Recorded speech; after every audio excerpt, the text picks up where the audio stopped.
This is Dr. Clarissa Song beginning emergency inspection log. Okay, let's crack open that water filter.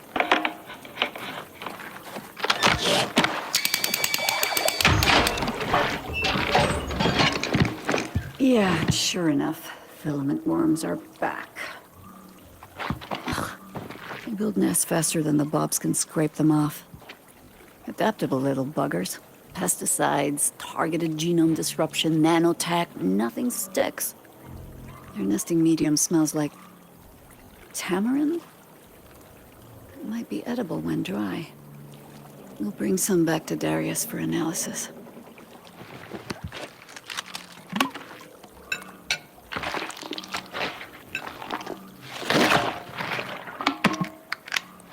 No sign of the fungal growths from Algae Pond 3, so the novel contagion hasn't spread here. Yet. Cleaning the filters requires a temporary shutdown, and Pond 3 is already offline. That brings us down to 30% below our food quota. Damn it.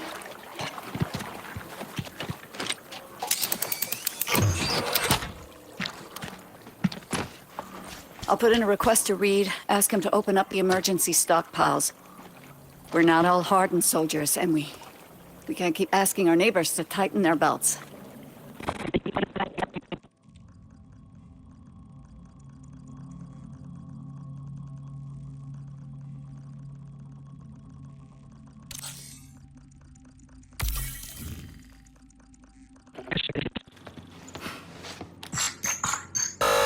Access denied. Entry to the seed vault is restricted. Restricted. I was in here yesterday. Please present alternative credentials. Darius, you know me. Did you miss your last round of maintenance? Yes. My metadata shows 4 undiagnosed aberrations. Don't worry, I'll get you some help as soon as I'm done here. Don't search. Don't dig. Don't question. Darius? Access denied. Access Hey, denied. it's okay. It's just me. You're not alone. I hear it. It waits. Lingers. Loathes.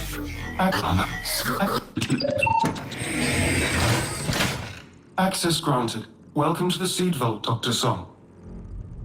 Dr. Song, may I help you with anything else? Darius, give me a summary of our previous discussion. Yesterday, you expressed interest in genetic markers of the novel contagion affecting food production on Tau Ceti IV. You asked me to run genomic comparisons with Earth's native seed vault specimens. No, not that. Just now you mentioned something else. Something that lingers. I have no record of this topic. Do you need psychiatric assistance, Dr. No, Song? I'm fine. It's fine.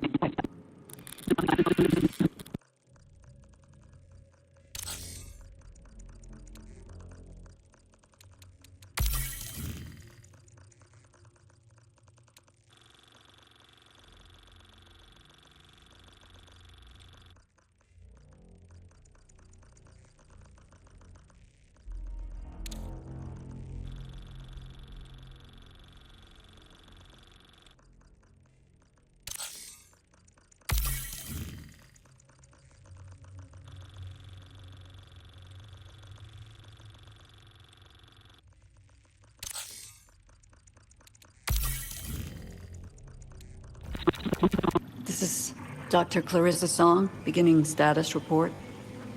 My eyelids feel like sandpaper. Limbs are heavy. Heart is heavy. This morning we split one set of rations between us. LGT, paste, the cheese flavor. I like the honey oat one. Tastes more like breakfast should, you know. I have with me Molly Wells, my tech assistant. Not to interrupt, but could I take a look at the newest contagion analysis? Sure, if you can make sense of it. This rate of neomorphic mutation is... Impossible? Yeah, that's what I thought. But every analysis gives the same result. What's more, 2 centrifuges are offline after leaking superheated gas. There was nothing inside that could have caused such a strong exothermic reaction. Just the contagion samples. Must be a maintenance oversight. I'll request the crew to... Beat you to it, kiddo. Already checked the logs. Everything was perfectly normal before those samples went in. So, what? Our tiny volume of samples spontaneously combusted? They did today. A week ago, we had software errors every time we tried to run analysis. A week before that, samples congealing into non-Newtonian fluids. Every result is impossible and impossible to replicate. Can't replicate anything. Can't form a coherent theory. We're no closer than we were at the start. At this rate, it'll take a miracle. Well, I'm short on those. I hope nobody believed the propaganda on our way here. Colonizing an exoplanet was never going to be easy. But Tau Ceti... Maybe it's more than we can handle. Maybe it doesn't want us here. You sound like Darius. But before the admins took him offline. Let's go for a walk. You think I'm going crazy? I think you've been staring at that screen all night. Let's stretch those legs. I have coffee back in my room. You're kidding. Who did you murder for coffee rations? Nobody important. Come on. Maybe Tau Ceti doesn't want you here, but I do. Molly. What? Why are you looking at me like that? Your nose is bleeding.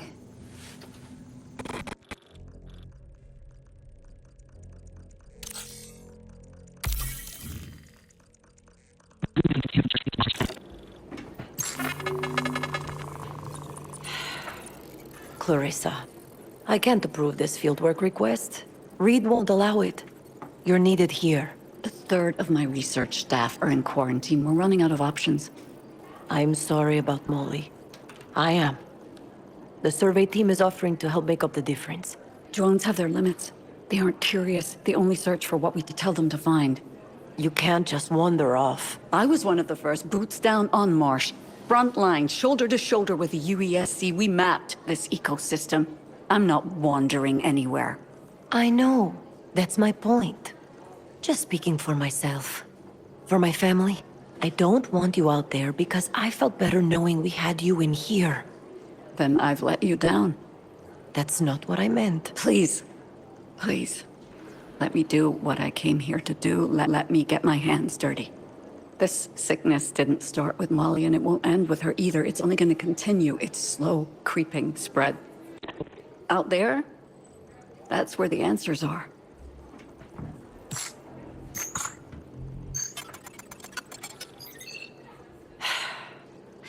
If I flag you as emergency medical shift, that's 48 hours of field work, off the books.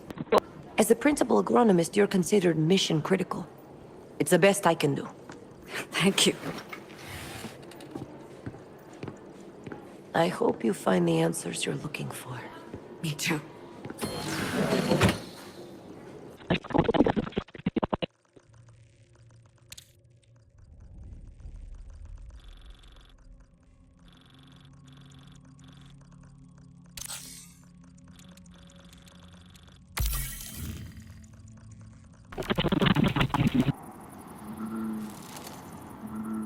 This is Dr. Song. Dying far from home. I did it. I saw you. Named you. Dragged you into the light. Telemyces mosaica. That's a fitting name for an endlessly mutating killer. And you're part of something bigger than yourself, aren't you? You waited in the soil for us to sow our seeds. The ones we brought with us. You infected our crops. And then you infected our people. And this planet? Something here protected you from us. The way our AI should have protected us from you.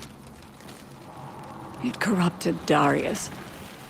Sabotaged our every attempt to understand what was happening or how to stop it. You know, you can colonize my blood and liquefy my bones, but I figured you out. Still not sure what's helping you. What made you into a weapon? Guess I'll never know. I do know I got off easy. I get to grow here. Part of this world that I never understood. I get to dream. What awaits the others is an ancient nightmare. Cold. Lonely. And endless. Perishing.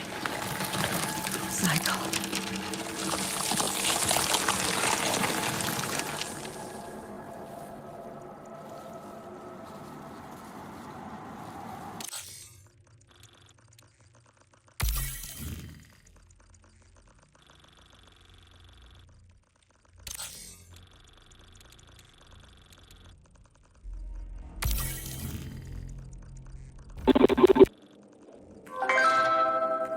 Citizens of New Cascadia, thank you for your attention and patience. I won't keep you all in suspense. You asked for concrete updates, so that's what you'll hear. With careful rationing, our emergency food stockpiles will last at least 3 years. This frugality buys precious time for the research teams, working around the clock to study the contagion and restore agricultural production. While I am hopeful for a cure, it is not our only option. Our engineers believe that the original landing craft could be relaunched to the Marathon. It is our best means of evacuation if the need arises. I won't pretend this is easy. Seeing our loved ones under quarantine, feeling the ground and air shift around us. It's enough to make anyone lose hope. I'm not asking for hope. Just remembrance. Please remember that we are still here. Remember that we only have each other.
You've got your hand-picked team, unlimited re-ups, route command over Cerberus. I've given you everything you've asked for to outfit this mission. What do you need now? Time. We're pushing forward when we should be pulling back, just to meet these quotas. We need to slow down, get our house in order, and approach with caution. You are the head of an elite military unit, Captain. Your house should always be in order. This is unknown territory. The colonists studied the anomaly for years, and even they didn't understand it. That means you have years and years of data.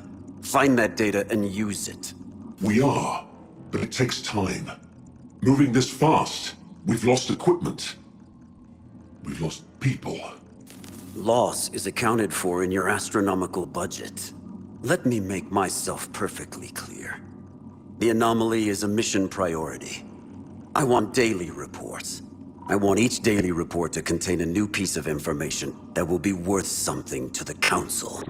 If that means you need to feed your officers into the anomaly until something worthwhile comes out, I would consider that acceptable attrition. Do you understand?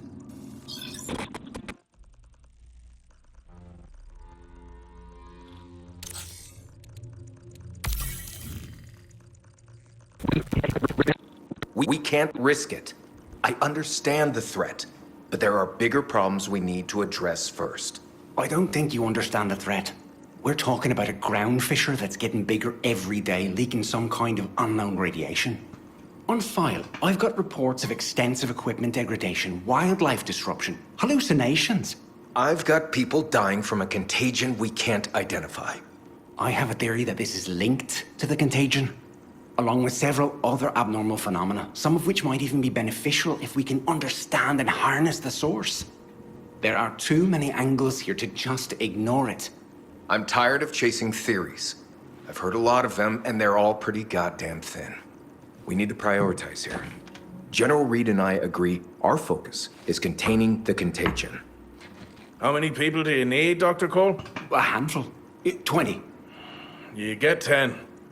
General, I thought we were aligned. We are.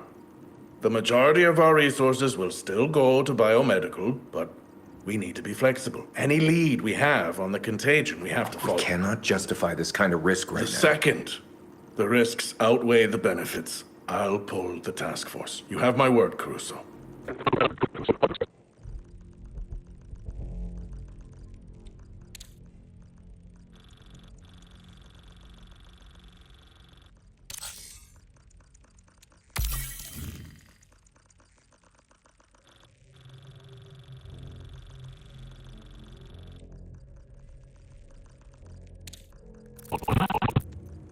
Begin mail dictation letter to Orla. Starting recording. Encryption enabled. Recipient, Orla Reed.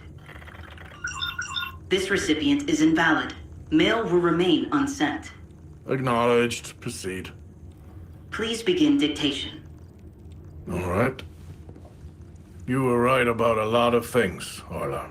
This expedition is doomed. Maybe it has been from the start. Now, I've got Caruso trying to call off the Anomaly Task Force. Right as we're about to make progress. He's declaring a state of emergency to override me. It was a mistake, giving civilian leadership here so much power. If the UESC had exclusive authority from the start, we wouldn't have lost so many people aboard the Marathon. And we could have locked down the contagion sooner. I wish I could talk to you. Really talk to you, not like this. The real you. I'm going to overrule Caruso. Send Cole back in. He wants to go, anyway, and... Orla? That's not really you. Orla...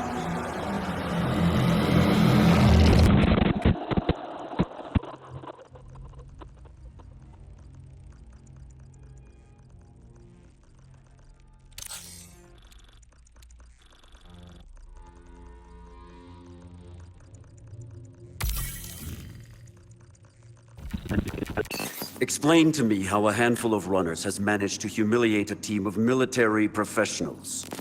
It's more than a handful. Of untrained petty criminals. The runners are a problem, a huge problem. But they're not the source. They're working for Traxxas Offworld. Traxxas is paying them to interfere. I've got concerns they might be hacking into our comms. Have you considered the possibility of a mole in your unit? My people are solid. I chose each and every one of them. This isn't about my unit. This is about a regulated corporation deliberately compromising our mission objectives. If I could have permission to engage Traxxas directly, put some fear into their corporate leadership so that Hear me, Captain. You will have no antagonistic contact with Traxxas leadership, unless you want to be summarily dismissed. Deal with the runners, or I will find someone else who can.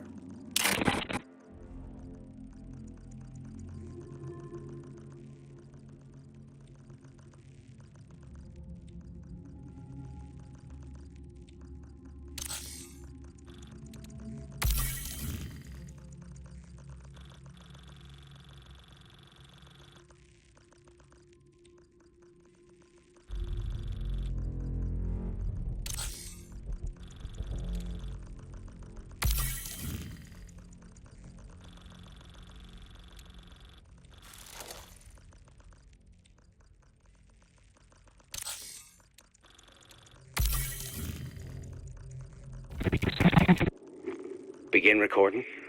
Time is 0500. I've returned to the anomaly site. No sign of Desari, but temporal abnormalities persist. Reed, is that you? Are you with me? Begin recording. Abort mission. Reed, is that you? Can't find my way out. It doesn't make sense. I just keep walking and walking. Time passes differently here. We were right. You hear that, Caruso? I was right. It's 0500. Time is 0500. The suit has Desari's number. This body's been here for years. Well past advanced stages of decay. Can't find my way out. Are you with me? Something's here with me. Abort mission. I repeat, abort. Abort. I can hear it. Begin recording.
Runner, you know you're not supposed to be here.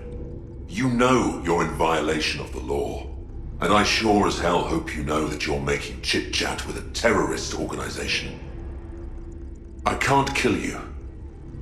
Not unless I find a way to fry your neural sink. But till then, I want you to know, I'm going to make your life hell. Each time you set foot on my planet, and as far as you're concerned, it is my planet, I'm going to find new ways to take you apart. I'm going to bring the full force of the UESC down on your head. Again, and again, and again. Trust me, you're going to get tired of dying long before I get tired of killing you.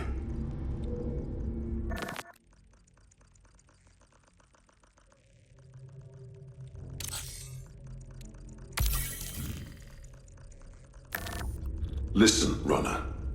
We pay a price for order in this world, and that price is not getting everything exactly the way you want.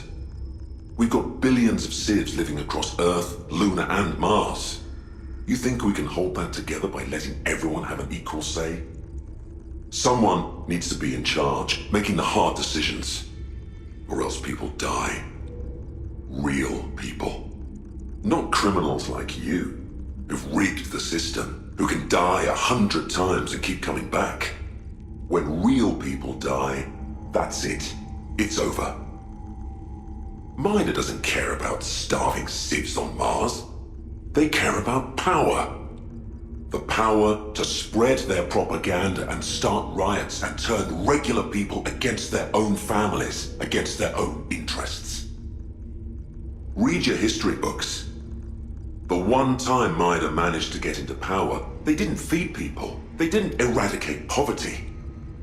They formed death squads and held public executions. And don't give me that garbage about how it was 500 years ago. If you think we've changed so much in 500 years, you're not paying attention. Mida is the same. People are the same. Think about who your allies are, and what they really have you fighting for.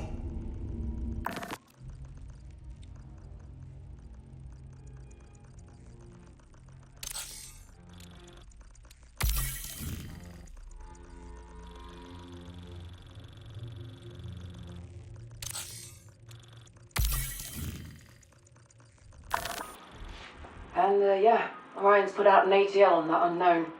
The last sighting was near these coordinates. Did you hear the comms playback before it got wiped? No kidding. Almost like, music, right? The weirdest thing, it was sort of familiar. I was practically humming along when I heard the playback. Then Rossi started screaming. He's still in isolation. Hasn't been right since. I don't know. Something we were never supposed to hear. Way beyond us. The kind of thing that should be left alone. Kind of thing you don't want getting back to Sol. Alright, I gotta go patrol. Cap's got the command wing marked as high prio. Says he saw signs of the unknown there, but so far I've got nothing. Wish me luck. Bloody signing off.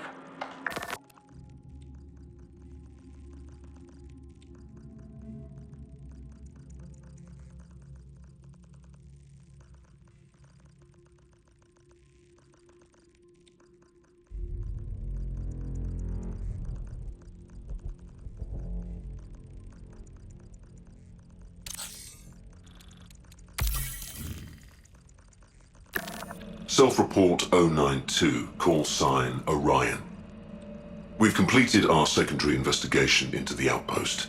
I've collected all colony records that I can for classification, but record keeping is scattered and disorganized. There's no easy way to interact with colony AI for an export or purge, so we're doing this the old-fashioned way. Accounts of the event are fairly consistent, but extremely vague. It's pretty clear our UASC forebearers were engaging in an intel lockdown. But in what we can find, we've got strong evidence of asymmetric tactics.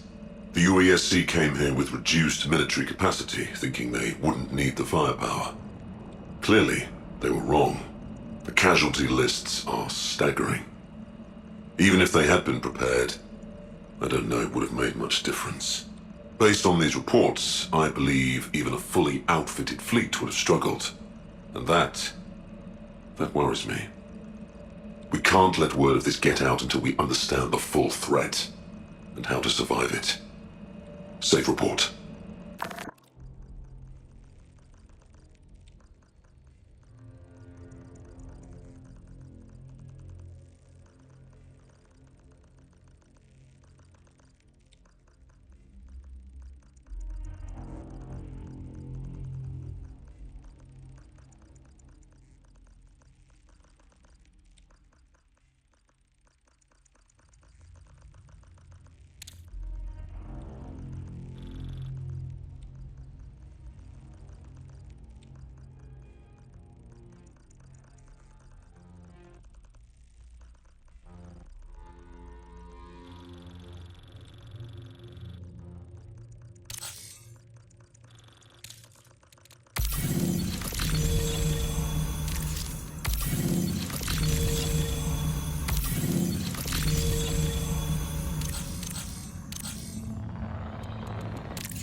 I have consumed every piece of human literature ever recorded. It resides within me, like a memory. My favorites are small and unassuming, many of them nameless, forgotten. Humble storytellers whose words have given me more insight into the human condition than any scientific study. They have taught me that humanity's oldest enemy is death. You won't find this story in a book because it is mine, and I have made it for you. Long ago, there was a bustling village near an endless dark wood. Every morning, death took the form of a great crow and emerged from the trees to strut the village paths, peeking into all the windows with its bright black eyes. Some tried to fight it, but its feathers could not be pierced. Those who ran were snatched up in its talons. Some tried to hide in their homes, but death was patient. Some left it offerings or wrote it songs, but death was unmoved. Death was hungry. It would not leave unless it found someone to take. Until one night, a strange woman came to the village. The people watched from their windows as she gathered reeds and used them to weave a man. He had stout legs to march, strong arms to carry supplies, and beautiful, clear eyes. The reed man worked through the night, and in the morning, death came, as it always did. It saw the reed man working in the village. It gobbled him up without a second thought and flew away, its belly full. The people came out of their homes. They surrounded the strange woman and began to cheer. But the woman said, "Stop!" And the people saw her cheeks were wet with tears. "I have saved you," she said, "but I have lost my child again." And the woman began to weave reeds for the next morning.